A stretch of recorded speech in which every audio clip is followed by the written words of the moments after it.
Hey, good morning, everybody. This is Tim Young, and then I want to bring to you another episode of Chiro Stories, and I believe this is episode 11. I didn't go back and look, but I think this is 11.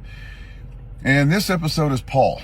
Now, this was a case from years ago. I was still an associate doctor, but it was very powerful, and I wanted to share it with you.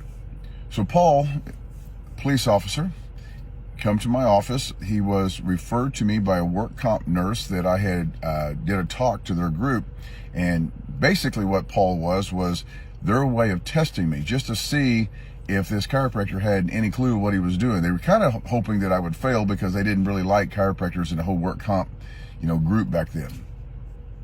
So Paul comes in, and the story is he has a pain in his neck and under his left shoulder blade that that's so bad that they're forcing him into retirement. He can't get away from it.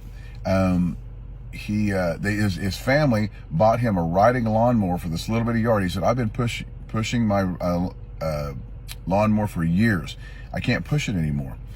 The orthopedic doctors that the work comp sent him to wanted to cut part of his collarbone off. They said that was the impingement. That's the problem. So when Paul came in, Paul was great, but again, the work comp, they're like setting me up to fail. They just knew that there's no way. That's why they sent him the toughest one, because he has surgery scheduled. Well, come find out, it's pretty simple. He had a rib out. It was, I'll never forget it. This is 1998 when Paul came in.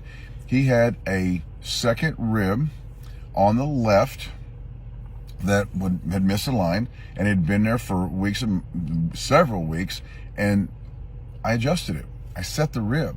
Immediately, Paul sat up, raised his arm. He couldn't raise his arm at all. He raised it over his head. He moved it around. He said, "It's still sore," but he said, "I can breathe." I said, "Well, okay." At this time, I'm a young doctor. I'm a young chiropractor.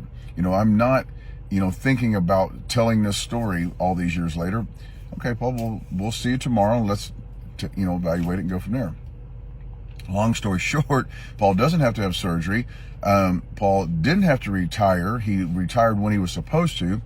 And what made me think about this story, I had kind of forgotten about it, is that Paul and his wife, Pauletta, which is interesting, they both come in, they come into the office this week, right? They come in, and they've been coming in all these years. They're like family to me.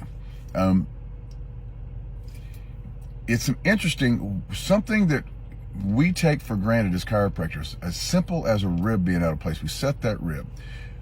But it's not that simple. It is not that insignificant. It is huge when you look at the impact that something that we consider a very easy fix, very insignificant, subluxation of the rib head, how it'll affect people's lives. Had we not adjusted that rib appropriately and taking care of him, he would have had to retire earlier. He would have had a surgery that was unnecessary. Who knows what sort of disability he had been on today? But he's not. He's doing great. Him and his wife come in, and they're happy, and they've been patients and friends and family all these years. So the message is, never take for granted even the little things that you think isn't a big deal. They are. They are a big deal to them. All right? And I hope you share this story. I hope some of these Chiro stories that you're sharing with your friends, your family, with your patients, because these are the kind of things that make this profession so great, is that we take the little things and remove them and allow the big things to happen. I love you all. If there's anything I can ever do for you, please let me know. Bye.